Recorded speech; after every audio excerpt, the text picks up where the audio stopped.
Bona nit.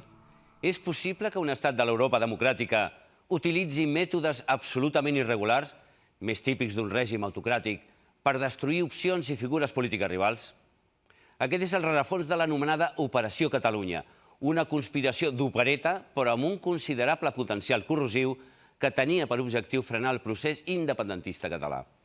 Una unitat de la Policia Nacional hauria operat al marge de l'estructura regular del cos, atenent presumptament instruccions al més alt nivell del Ministeri de l'Interior per construir un relat inculpatori sense cap autorització judicial contra polítics catalans favorables a la independència.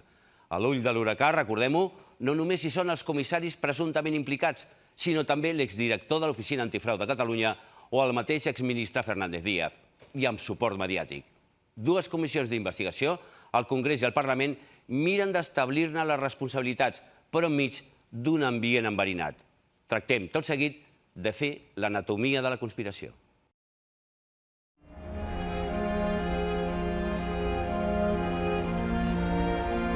Estamos hablando del Estado. Estamos hablando de las cosas que tienen que hacerse sí o sí y hacerse bien. Pues están realizando una investigación autónoma como policías, sin ser policías judiciales. Y yo no me dicen, yo no le dicen, no. Jo crec que és un crim d'estat. Per mi és un crim d'estat. Siguin quines siguin les persones que ho hagin fet a Espanya, m'és igual, siguin quines siguin les persones que hagin col·laborat, com sigui. Declaración testifical de Eugenio Pino Sánchez. ¿Es usted, verdad? Sí. Tiene la obligación de decir la verdad. ¿Jura o promete hacerlo? De acuerdo. Intentemos esa estrategia y sigamos conservando la munición. Y si esa munición además la podemos agrandar, pues agrandémosla. Estos encuentros que le digo fueron en Madrid, de la Unidad de Asuntos Internos. Y cuando les tomamos declaración fue en Barcelona. Es un estocazo tan grande que no puede ser usado solo para que haga daño. Tiene que ser usado para nada. Hablando metafóricamente. Esto es un torpedo a la línea de flotación.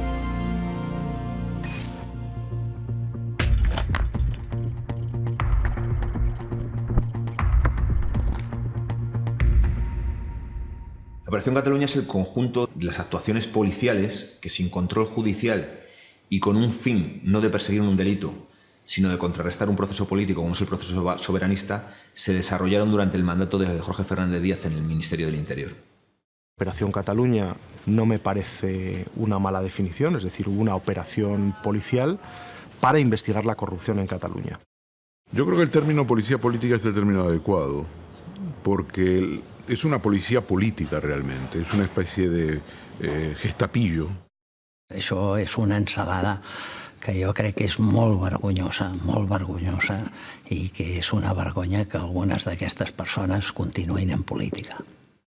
Se crea un rótulo, una rúbrica, un titular y a partir de ahí, pues oiga, ya, y tú demuestras que no existe.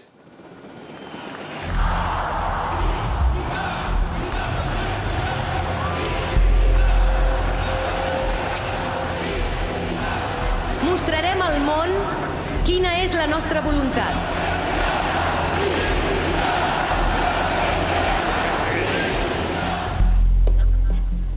I els he anunciat la meva decisió de dissoldre el Parlament de Catalunya en moments excepcionals, decisions excepcionals.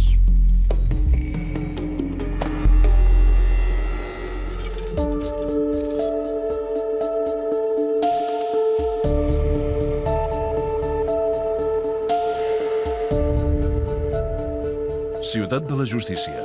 Falten poques setmanes per les eleccions. Dos comissaris fan una visita per sorpresa al fiscal del cas Palau. Estan especialment interessats en Convergència. En aquest cas el problema és que aquests dos policies no tenien res a veure amb la investigació del cas Palau. Per tant, la seva aparició al despatx del fiscal és absolutament sorpresiva i fora de tota norma i de tota manera de procedir habitual. Los fiscales creo que lo perciben de un modo pues un tanto irregular y nace en ellos, creo que se puede decir, una sospecha. No puc anar com si anés a veure el meu amic a intentar convèncer-lo. No, això aquí, en el nostre sistema, no funciona així. Cuando buscas atajos, te puede salir bien o te puede salir mal. Ahí se estaban buscando atajos. Què busquen els dos policies? Jesús García ho investiga. Es publica en un reportatge al País. Conjura policial contra el sobiranisme. Els comissaris volen que es registri la seu de Convergència. Seria una imatge de gran impacte en plena campanya electoral. Interesa la intoxicación, lo otro es absolutamente accesorio. El reportatge alerta de mètodes irregulars. Hi ha una conspiració policial anònima?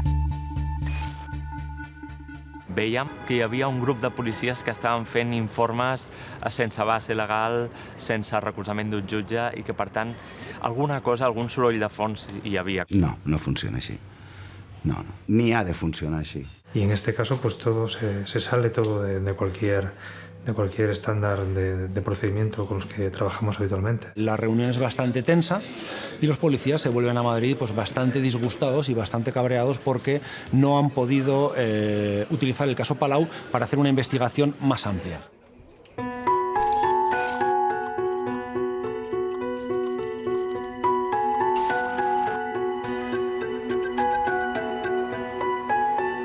Els dos comissaris tornen a Madrid. Les eleccions catalanes s'acosten. No han aconseguit el seu objectiu. Al cap de pocs dies, el cas Palau ocupa la portada d'El Mundo. S'acusa Artur Mas i Jordi Pujol de cobrar comissions il·legals. La bomba esclata en plena campanya electoral.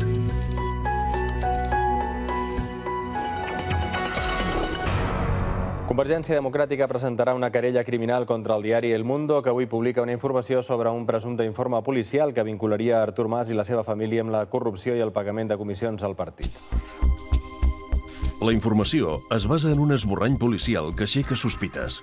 No porta firma i conté defectes de forma. Els jutges mostren la seva indignació. Y se desata un gran escándalo. Y visto con perspectiva, pues aquel borrador de la UDEF, el único problema que tenía es que se quedaba corto.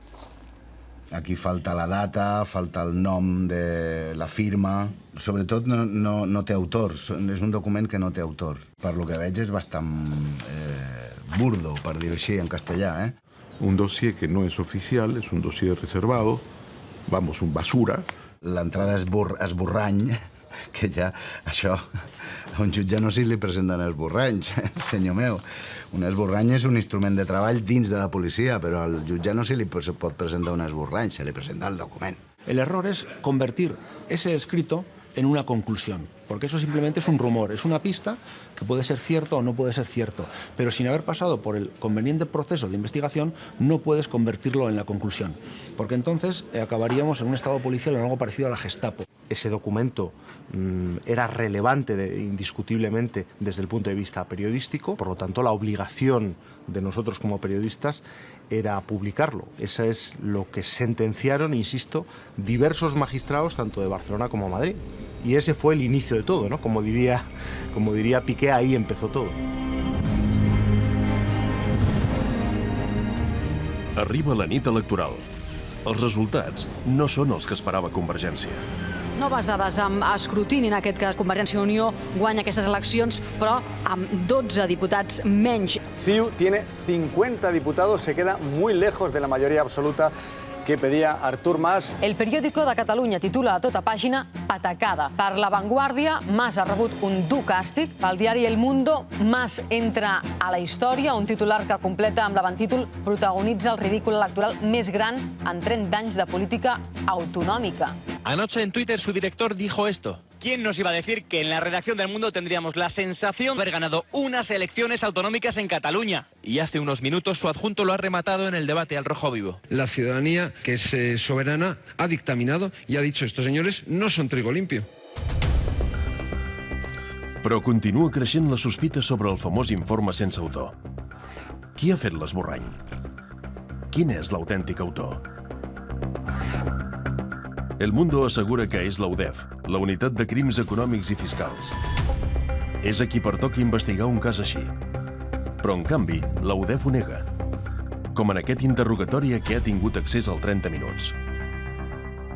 Es este, el borrador, es este, ¿no? Sí. Pues, ¿se lo doy? Sí, por favor. ¿Usted qué sabe de esto? ¿Qué intervención ha tenido? Yo no tengo absolutamente nada que ver con este escrito. Esto no tiene nada que ver. Nada que ver. Yo ese documento no le doy ninguna validez.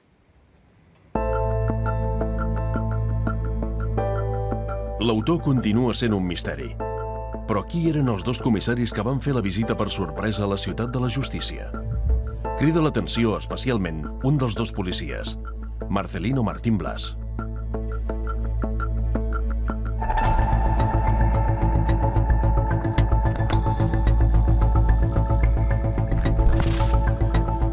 No és un comissari qualsevol.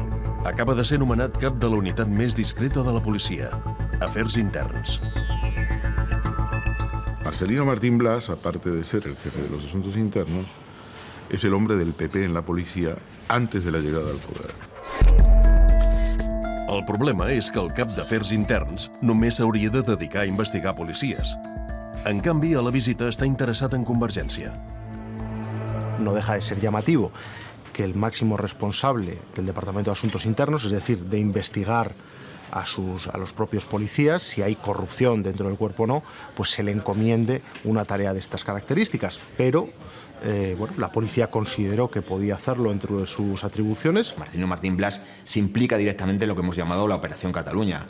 Está demostrado que ha viajado constantemente a Catalunya. Pedro Águeda descobreix un document que el fa sospitar. És una convocatòria de places per la Unitat d'Afers Interns. Per què s'hi demana experiència en delictes fiscals o el domini de les llengües cooficials? Vamos a ver, lenguas cooficiales, tanto en Euskadi como en Cataluña, las competencias en materia de seguridad son de los gobiernos autonómicos, con lo cual la presencia de las fuerzas de seguridad estatales, de la policía y de la Guardia Civil es muy reducida. Las funciones que estaban llevando a cabo no tenían nada que ver con las funciones que en teoría estaban encomendadas. ¿Por qué la Unidad de Asuntos Internos se convierte en protagonista de la Operación Cataluña? Porque es la unidad más opaca de la policía. Ni siquiera tiene obligación de informar a la oposición ni a los sindicatos policiales de cuántos policías la integran. Pero el hombre clave es Marcelino Martín Blas, porque es el hombre del PP. Y está allí como jefe de asuntos internos. En otros términos, es una operación de naturaleza eminentemente política.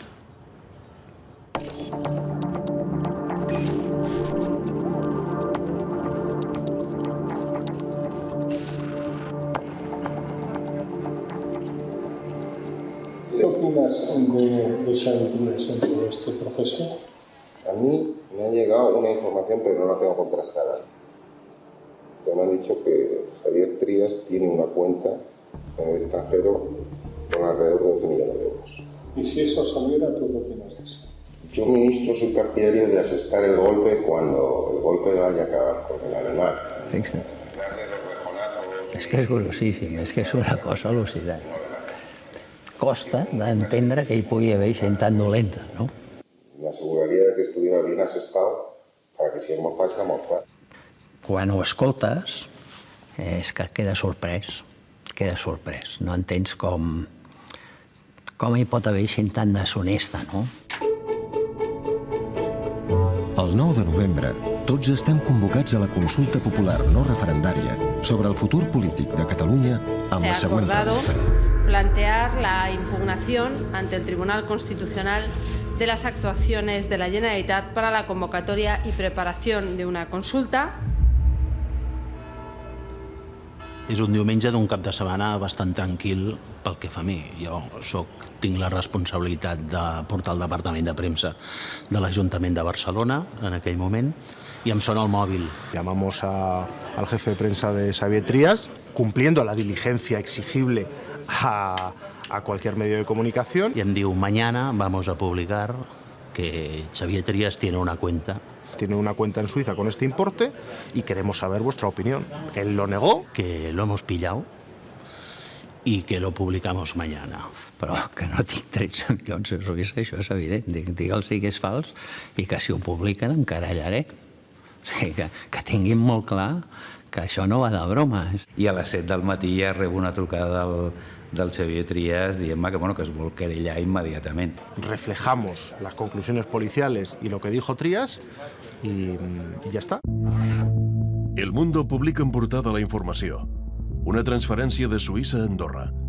Xavier Trias ho nega tot i s'enfronta en directe a Antena 3 al director del diari. Niega haber trasladado, por tanto, ese dinero desde Suiza al Principado. Absolutamente falso todo. Y yo le digo, me ratifico en esa información totalmente y desde luego lo que le garantizo es que nuestro periódico va a seguir investigando esa cuestión. Me da vergüenza este tipo de periodismo. Le habría de caer la cara de vergüenza hacer este tipo de periodismo. Enmig de l'impacte informatiu, sorprèn una entrevista a Onda Rambla a un periodista d'investigació de l'ABC. Javier Chicote, ¿cómo estás, compañero del ABC? ¿Cómo vas? ¿Qué tal? Muy bien. Encantado de saludarte. Yo conozco bien la información de Trias porque me la dieron hace 2 años, pero no pude publicarla porque me dijeron que no era del todo fidedigna. Fuentes policiales dijeron que sí, pero otras fuentes que estaban sobre la investigación me dijeron que no, que tuviera mucho cuidado con las piscinas vacías, y una fuente muy cualificada del Ministerio del Interior también me dijo que no. Nos alertan de la posibilidad de que haya un error en la fuente original. Entonces, si hay un error en la fuente original, que es ese confidente, todo se desmoronaría. Y ese es el motivo por el que no nos atrevimos a publicar. Y entonces ellos juegan al doble o nada. Al día siguiente sacan el número de la cuenta abriendo el periódico. En otros términos, no quieres una taza, te damos 2. Más gordo que tener 12 millones sin declarar en el extranjero, o 13, más gordo que eso solo es de cubrir un homicidio. La publicació del número de compte permet a Xavier Trias una estratègia per defensar-se. Es comença a moure internacionalment. El dia següent va ser la més forta, però és la que m'ha salvat a mi. Els bancs suïssos, per definició, no fan certificacions negatives. Pero él es el alcalde de Barcelona y él a través de contactos llega a hablar con la asesoria jurídica de la Unió de Bancs Suïssos en Ginebra. Llavors, immediatament el servei jurídic de la UBS es fa un certificat que diu que el senyor Trias no té ni ha tingut mai cap compte allà. No sols compte, ni dipòsit, ni apareix com a beneficiari. Es muy importante, el código no corresponde con la numeración de las cuentas bancarias de la Unión de Bancs Suisses. Los periodistas no tenemos mecanismos para cotejar si un determinado número de cuenta en Suiza corresponde a un titular o a otro. Ojalá nosotros pudiéramos librar comisiones rogatorias, irrumpir en la sede del banco y llevarnos los expedientes, pero no podemos. Comprovar que aquest format de número no es correspon amb un número de compte de la UBS és relativament senzill. Ja no dic a l'abast d'un particular, tot i que jo entrant per Google els comptes de la Creu Roja Suïssa, que són de l'UBS, ja he vist que efectivament el format numèric no s'assembla de res. La responsabilidad del periodista, desde mi punto de vista, es confirmar que ese informe en cuestión es de la policía, es un informe oficial. Recórrer a fons policials no és comprovació diligent, no n'hi ha prou, no és suficient. Hi ha altres vies de corroboració. Vamos a ver, todos los medios de comunicación españoles publican a diario decenas de informes oficiales de las fuerzas y cuerpos de seguridad del Estado con las conclusiones más diversas. I si aquestes vies de corroboració no ratifiquen la mera informació policial, lo prudent és abstenir-se. Si volviéramos a vernos en la misma situación, volveríamos a actuar de la misma manera. Y el día que eso se sepa, será ya tarde para ellos, tarde para que se puedan defender. Habrá que dejar a la policía y a los jueces que hagan su trabajo, pero bueno, hace solo unos minutos veíamos a alguien que también negaba taxativamente cosas y acusaba a otros y que hoy está detenido. Pero bueno, demos tiempo al tiempo. Si lo que se publica es cierto y él dice que es mentira, va a tener un problema. Sí, pero ahora dice, no tengo cuentas fuera de Cataluña. Claro, es que Andorra no es fuera. Federico, te pongas... Es Andins. Finalment, la Fiscalia Anticorrupció arxiva la causa contra Trias. No hi veu cap indici per continuar investigant. és que l'arxiva de pla, sense practicar cap diligència. Se acabó.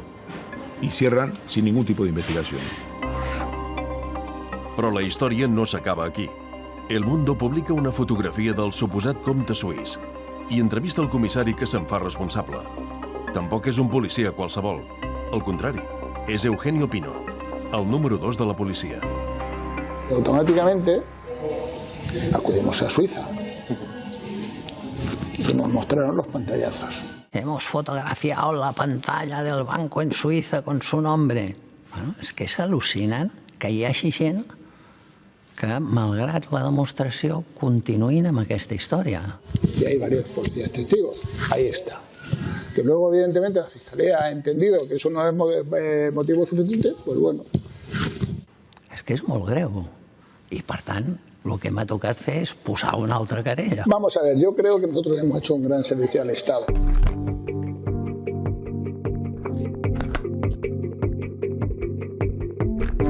Juro, por mi conciencia y honor, cumplir fielmente las obligaciones del cargo de director adjunto operativo con lealtad al Rey y guardar y hacer guardar la Constitución como norma fundamental del Estado.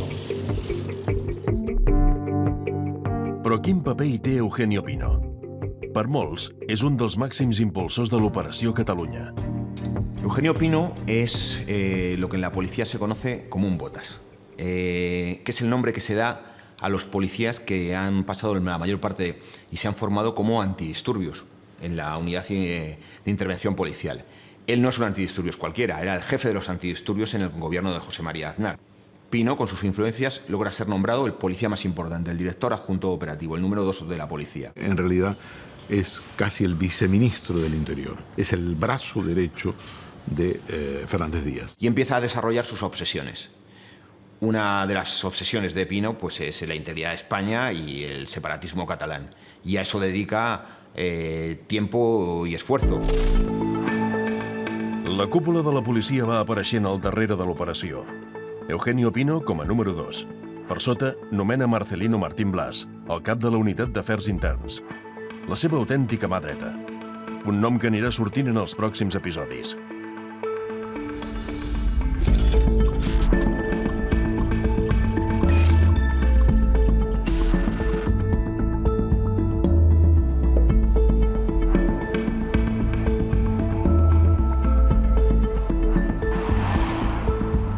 Seu de la justícia d'Andorra. De sobte, un banquer interromp una declaració davant de la jutge. Vol denunciar les amenaces d'uns policies nacionals. Si em permet, voldria fer una declaració, si vostè, per mi és important, jo crec que és important per tothom, és important pel país i pel futur d'Andorra. Si no dona informació de polítics catalans, declara Higini Cierco, faran que el FinCEN, l'agència nord-americana que persegueix el frau fiscal, actuï contra el seu banc. Perdonen que els expliqui com si fos una pel·lícula, però que va succeir així. Al maig del 2014, Celestino Barroso, agregat d'Interior de l'Ambaixada d'Espanya a Andorra, em telefona al meu despatx i em indica, sisplau, si el podria rebre amb urgència. Mira, quiero que sepas que sería conveniente que hablases con unas personas en Madrid para el tema del banco. Jo em vaig quedar una mica perplexa i li dic, no entiendo muy bien lo que me estás diciendo. Em torna a insistir de la necessitat de veure unes persones a Madrid, de lo contrari el banc morirà.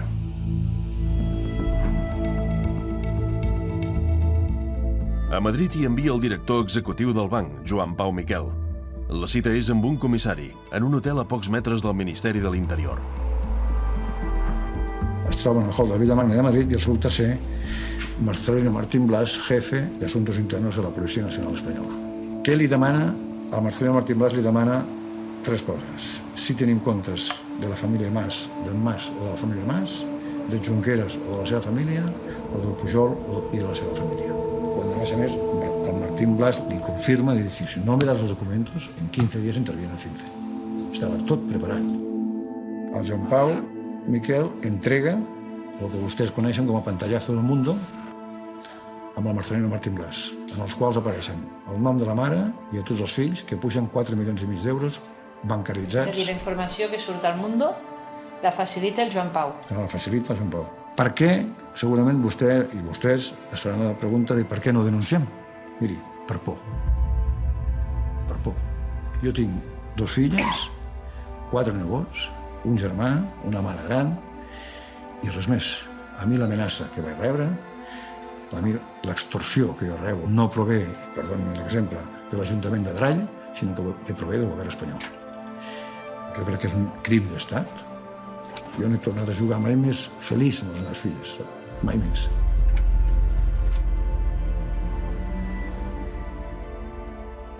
Un altre cop Marcelino Martín Blas. Però treballa sol o amb altres policies? Apareix el nom d'un comissari gairebé invisible. José Manuel Villarejo, el policia més peculiar.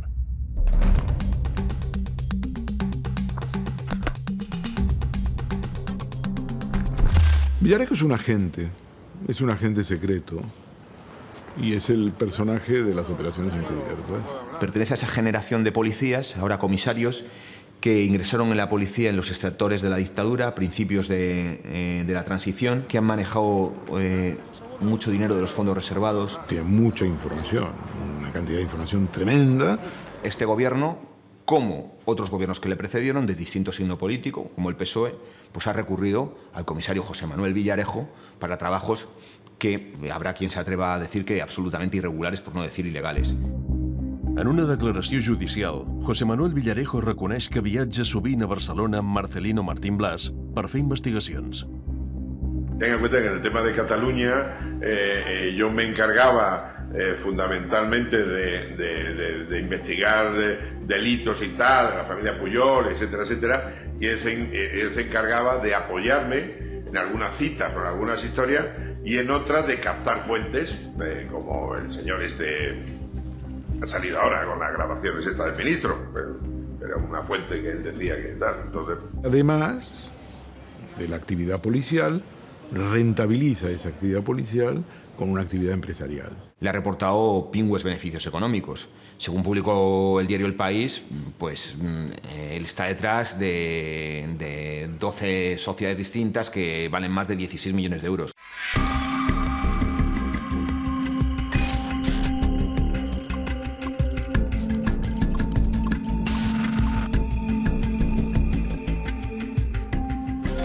El jutge de l'Audiència Nacional, José de la Mata, ha demanat que s'obri una investigació a l'ex número 2 de la policia, Eugenio Pino, que va portar al cas Pujol un llapis USB amb suposada informació rellevant.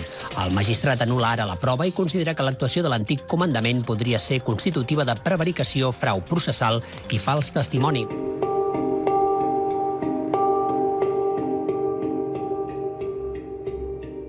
Un dels episodis més inexplicables que han protagonitzat els comissaris és la prova del pendrive.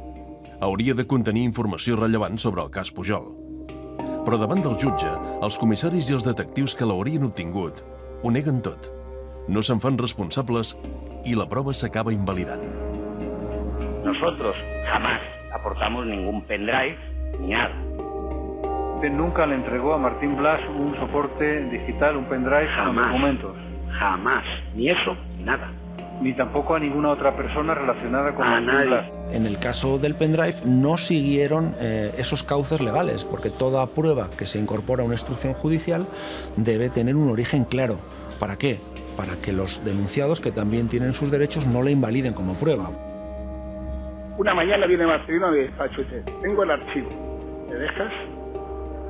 Meto en mi ordenador y dice, no te preocupes, no. Y antes de abrirse, o abriendo parcialmente, lo saqué y se lo entregué. Mire, señoría, durante el 2013 no he entregado nunca ningún pendrive. Lo que se dice entregar, nunca he entregado ningún pendrive.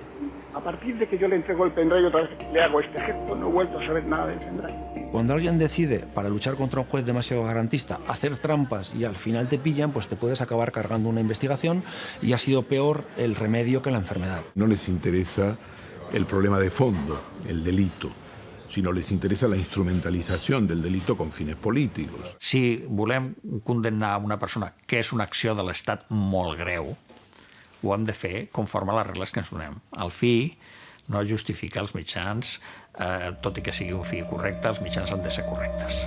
Dicen que la información Pujol es buena.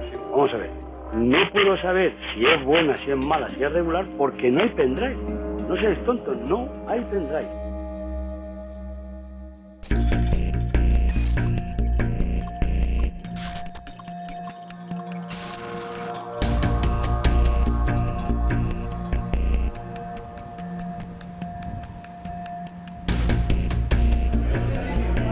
Avui l'Operació Catalunya arriba al Congrés.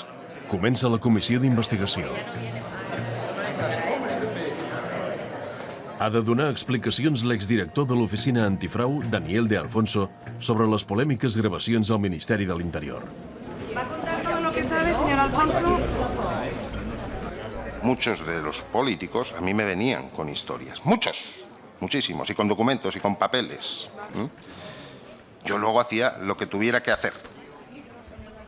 Pero jamás actué ni jamás recibí órdenes.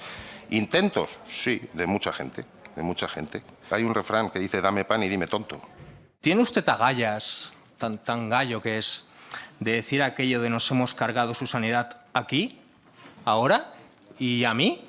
Mire, nos hemos cargado la corrupción en el ámbito sanitario de Cataluña, sí, señor.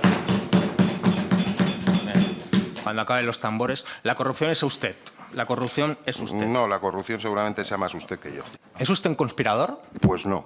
Y con aquello de considérame un cabo más de tu cuerpo policial, se demostró que usted era mamporrero. Repito, un mamporrero más. Le ruego que no me obligue a llamarle más al orden. Usted iba, cerraba el informe y a los 2 meses después, un periodista lo averiguaba. ¿Usted cree en las casualidades, señor de Alfonso? No, yo no creo en las casualidades. Yo soy creyente y creo en Dios. ¿Quién es el señor X de la Operación Cataluña? ¿De la? Operación Cataluña. Ni idea, ya le he dicho que si hay Operación Cataluña, Octava yo pregunta. no estaba en ella, se lo aseguro.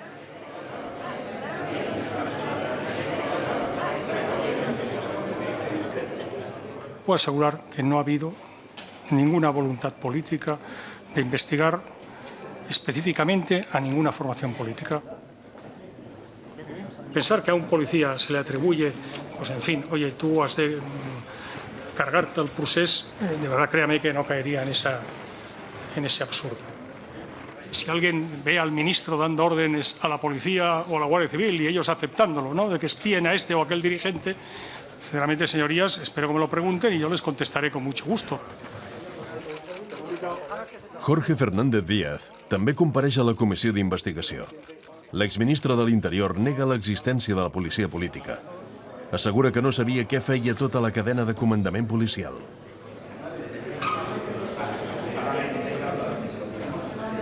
Hablar en España y en la España del siglo XXI, de verdad, de policía política, con la connotación que tiene policía política, pues es que es ofensivo en primer lugar para la policía. También es ofensivo para mí. Lo que sí sabemos es que intervienen, tanto en la Operación Cataluña como en los informes paralelos, interviene la cúpula policial. El Ministerio del Interior es un ministerio muy jerarquizado. Entonces, claro, el Ministerio del Interior no habla con un inspector o con un comisario, hombre, habla con quien tiene que hablar. Y el modus operandi de esta estructura parapolicial es la misma, es o crear informes falsos o incorporar pruebas falsas a procedimientos judiciales. Y yo, desde luego, eso de policía política me suena, pues evidentemente, a otros tiempos en nuestra historia. Tiene que ver con la última etapa del franquismo, ¿no? Con la cúpula policial que en aquellos momentos gobernaba el país y que se reacomoda posteriormente con el Partido Socialista en el gobierno. Podem també manté un dur enfrontament amb l'exministre. Li pregunten per un informe policial contra Pablo Iglesias que tampoc té data, ni registre, ni autor. Es coneix com l'informe PISA. També es filtra a la premsa i també es publica en un moment electoral important, quan Pedro Sánchez s'acosta a Podem per formar una alternativa al PP. Es habitual la existencia de informes policiales que no tienen número GAT y que no tienen ninguna identificación, sin firma, sin número de registro. Simplemente era recoger un dossier de prensa. Y yo le digo, suele la policía, es habitual hacer informes de prensa sin firmar por un funcionario. Para mí era importante eso, que yo, a la vista del eco que tuvo la noticia, me interesé, oye, ¿qué es ese informe PISA? ¿Quién lo realiza? ¿El señor Eugenio Pino? Es que me imagino que no lo haría él, lo haría algún subordinado. ¿No le parece negligente y no le parece que bajo su mandato se ha producido unas investigaciones irregulares, que es lo que usted se deduce de lo que usted dice, con objetivo de atacar al adversario político? Señor Fernández Díaz, ¿no le parece a usted negligente eso? Sí, claro, es que parece que el ministro del Interior tiene que estar, es el gran hermano, ¿no?, que veía ahí todo. No, hombre, no, hay una cadena de mando y a mí, desde luego, hay cosas que, aunque suene a déjà vu, pues son así, es decir, ya que te enteras por los periódicos. No lo tengo cerrado, ni siquiera. Si la Fiscalía te lo afirma, hacemos una gestión para... Si la Fiscalía me dice, oye, lo he leído, ¿Dónde hay que ir para que la Fiscalía afine cosas? Es que yo no dije eso. ¿No? No lo dije. Usted dijo aquello de, en fin, esto la Fiscalía, en fin, ¿a? Si yo hablo y en un momento determinado pues me interrumpo y digo, en fin, yo digo en fin. No, en fin, no. En todo caso, que es la fracción de segundo que media en esos puntos expansivos, y luego en fin. O sea, en fin, no, en fin, La Fiscalía te lo afirma. Bueno, yo creo que estamos delante del gran objetivo político, es criminalizar al soberanismo. Esa es la política del gobierno de Rajoy. El soberanismo hay que atacarlo con una política para criminales. Es un estado policial lo que monta Fernández Díaz, que tiene como un pie fundamental en su actividad la filtración de informaciones. Los periódicos hacen de buzones, simples buzones. Es macartismo puro, es persecución política y propaganda pura. El puzzle de la Operación Cataluña no está completa y no lo estará hasta que sus protagonistas confiesen. Tenemos grandes zonas de sombra. ¿Cuánto ha costado la Operación Cataluña? ¿Cuánto costó la información sobre la cuenta falsa de Xavier Trías? Para que las investigaciones funcionen, al menos en un Estado democrático, pues tienen que seguir unos cauces legales, ¿no? En la Rusia de Stalin no hacía falta. Si querías condenar a alguien y enviarlo al Gulag, pues era muy sencillo porque todo estaba amañado. Se encargó el trabajo a un grupo de comisarios, pues habrá que ver si alguno de esos comisarios en el ejercicio de sus funciones se extralimitó. Un any després dels fets, la justícia acorrala els comissaris amb querelles i investigacions. S'acaben de jubilar. Abans han rebut les altes condecoracions de la policia de mans de Jorge Fernández Díaz. Suposen un augment de sou significatiu. No han volgut participar en el 30 minuts. L'interrogant que es planteja ara és si actuaven per compte propi o van rebre ordres d'algú. ¿Quién es el señor X de la Operación Cataluña? Si me explica usted la Operación Cataluña, a lo mejor... Esta es una de las grandes preguntas, ¿no? Pues tenemos la duda de si fue una iniciativa de una cúpula policial muy ideologizada, muy ultra. Me cuesta creer que unos policías digan, oye, pues que aquí yo con mi uniforme voy a salvar a España.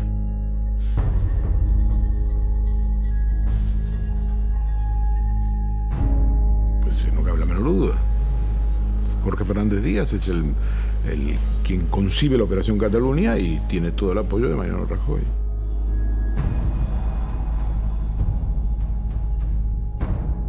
Como responsable máximo, sin lugar a dudas, de esa actuación policial. Eso es así, desde el punto de vista jerárquico, vamos, no hay mucho debate. Será por España y por el PP, claro. Que es España, ¿no? Hola, buenas. Hola, Sonsoles, ¿qué tal? Gracias. Una pregunta le podemos hacer. ¿Usted cree que existe? Llevamos ya, por favor, 4 horas de comisión, por favor. ¿Existe la Operación Cataluña? Yo me he enterado después, sinceramente. De verdad. No voy a intentar demostrar lo que no existe, ¿no? De verdad que, en fin, se le pone un rótulo, se le pone un título y luego demuestra que eso no existe. Venga, muchas gracias, por favor. Estamos cansados y con 4 horas de comisión.